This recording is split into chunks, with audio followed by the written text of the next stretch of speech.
தண்ணியில மீன் அழுதா கரைக்கொரு தகவலும் வருவதில்ல. எனக்குள்ள நான் அழுதா துடைக்கவே எனக்கு ஒரு நாதி இல்ல.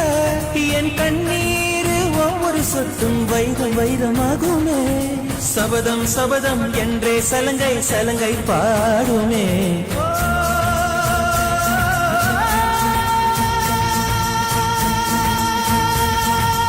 தோனி வந்து தலையை கீழே தொங்க போடும்போது முடிஞ்சு அவ்வளவுதான், உலகமே அழிஞ்சிச்சு நினைச்சோம். ஆனா வந்தாரு பாருங்க ஜடேஜா, அச்சா பாருங்க.